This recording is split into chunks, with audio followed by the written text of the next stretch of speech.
Abu Nawas dan Surat Al-Ikhlas.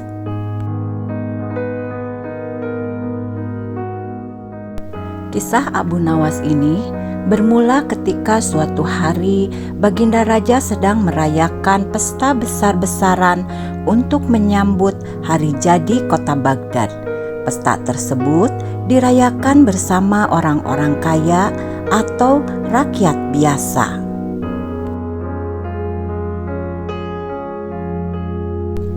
Para pejabat istana membaur dengan rakyat jadi satu tanpa melihat status sosial. Gegap gempita pesta dirasakan oleh seluruh masyarakat. Mereka makan dan duduk di tempat yang sama tanpa melihat perbedaan status.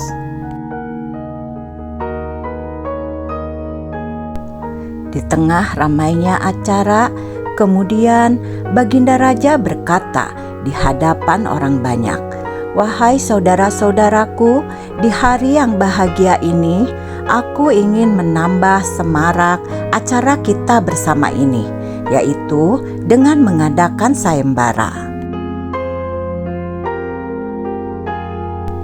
"Sayembara apa, Paduka?" tanya seorang warga. Baginda Raja menjawab, "Sayembara ini berbentuk mengaji Al-Quran. Siapa cepat dia menghafal Al-Quran, maka dialah yang akan menjadi pemenangnya." Sayembara ini diperbolehkan diikuti oleh berbagai kalangan. Sayembara ini akan dilaksanakan ba'da sholat Isya. Malam pun tiba. Para warga antusias mengikuti sayembara itu.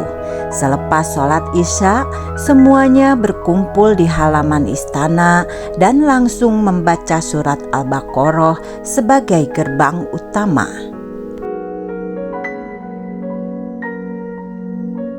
Tidak berapa lama, datanglah Abu Nawas. Ia sempat bertanya kepada Baginda Raja terkait sayembara ini. Tanpa menunggu lama, Abu Nawas langsung ikut bergabung bersama warga lainnya di sana. Tapi yang dilakukan oleh Abu Nawas bukan membaca Al-Quran, dia malah mengambil makanan. Baginda Raja pun menegurnya, "Hai Abu Nawas, malam sudah makin larut, kenapa kau tidak bergegas membaca Al-Quran? Kau jadi ikut sayembara apa tidak?" Setelah dirasa istirahatnya cukup, Abu Nawas bergegas mengambil wudhu dan membaca Al-Quran. Namun, tanpa menunggu berlama-lama, dirinya berteriak dengan suara lantang, "Wahai Baginda Raja, hamba sudah khatam, jadi hambalah pemenangnya," kata Abu Nawas. Mendengar hal itu, para peserta lain terkejut dan tidak percaya. Mereka mengajukan protes kepada Baginda Raja. "Itu tidak mungkin, Baginda Raja. Abu Nawas pasti berbohong.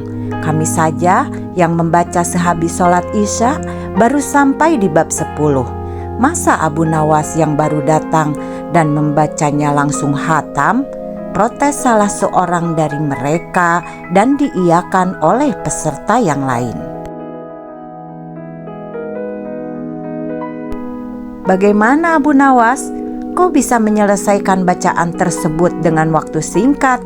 Mereka tidak percaya dan termasuk juga saya tidak percaya," ujar Baginda Raja.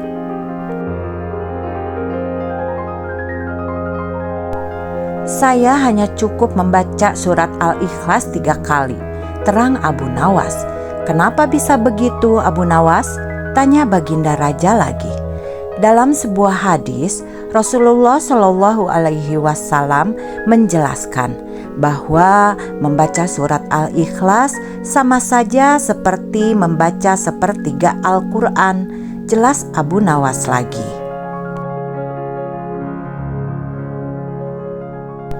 Mendengar penjelasan Abu Nawas, seluruh peserta pun hanya bingung.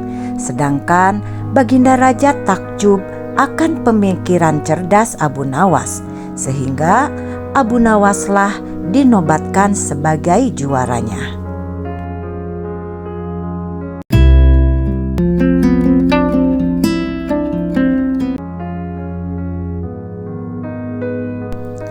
Abu Nawas menghabiskan waktu di kuburan.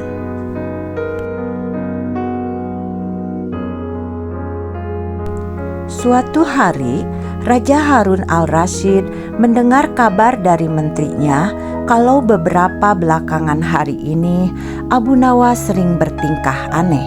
Hampir setiap hari, Abu Nawas menghabiskan waktunya duduk di atas kuburan. Karena penasaran dan khawatir, Baginda Raja pun segera mendatangi Abu Nawas. Benar saja, sesampainya di kuburan, Baginda Raja mendapati Abu Nawas sedang duduk seorang diri.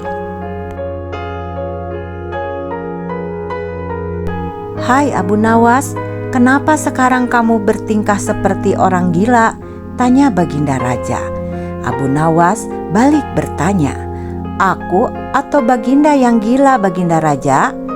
Kemudian Raja Baginda menjawab, "Tentu saja kamu yang gila. Ngapain juga setiap hari duduk di kuburan?" Abu Nawas membalas, "Justru itulah aku yang waras dan Baginda yang gila." Baginda Raja pun heran dengan jawaban Abu Nawas. "Kenapa bisa begitu, wahai Abu Nawas?" tanya Baginda Raja. "Ya, karena aku tahu bahwa istana dan kekuasaanmu suatu saat pasti akan musnah dan disitulah Baginda akan hidup abadi," jawab Abu Nawas sambil menunjuk ke sebuah kuburan. "Oleh karenanya, aku mempersiapkan diri untuk tinggal kekal di sini. Sementara Paduka justru menyibukkan diri dengan membangun istana megah, padahal semuanya itu akan musnah. Paduka terlihat begitu membenci kuburan, padahal disitulah tempat peristirahatan berakhir Paduka," tutur Abu Nawas melanjutkan. Mendengar perkataan Abu Nawas tersebut, Baginda Raja seketika langsung terdiam. "Jika demikian adanya, lalu siapa di antara kita yang gila, wahai Baginda Raja?" tanya Abu Nawas menegaskan. Baginda Raja tak mampu bicara sedikit pun. Ia hanya bisa menangis terisak.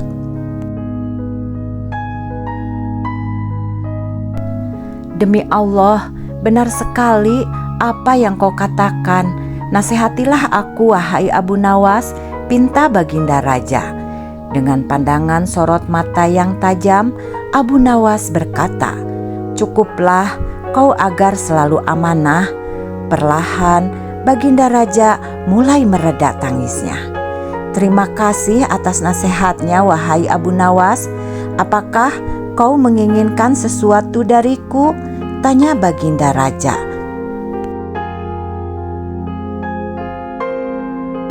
"Iya," jawab Abu Nawas. "Ada 3 permintaanku kepadamu, wahai Paduka yang mulia. Jika kau sanggup melakukannya, aku akan sangat berterima kasih sekali kepadamu," ujar Abu Nawas. "Baiklah, katakan apa permintaanmu?" balas Baginda Raja. "Pertama, bisakah Paduka yang mulia menambah atau memperpanjang usiaku?" tanya Abu Nawas. "Tentu saja, aku tidak mungkin mampu melakukannya," jawab Baginda Raja. "Permintaanku yang kedua, mampukah Paduka Raja menjagaku dari malaikat maut?" tanya Abu Nawas lagi. "Tentu saja, aku takkan mampu, wahai Abu Nawas," jawab Baginda Raja. Baiklah, sekarang permintaanku yang ketiga. Mampukah Paduka memasukkanku ke dalam surga dan menjauhkan diriku dari api neraka? Pinta Abu Nawas. Itu juga tak mungkin mampu aku lakukan, wahai Abu Nawas, jawab baginda raja. Kemudian Abu Nawas berkata lagi, "Kalau begitu, aku tidak membutuhkan bantuanmu. Silahkan Paduka Raja pergi dari sini." Baginda Raja pun lantas meninggalkan Abu Nawas seorang diri di sebuah pemakaman yang penuh dengan ketenangan. Hikmah dari kisah ini adalah bahwasanya hanya kepada Allah tempat memohon perlindungan dan meminta pertolongan.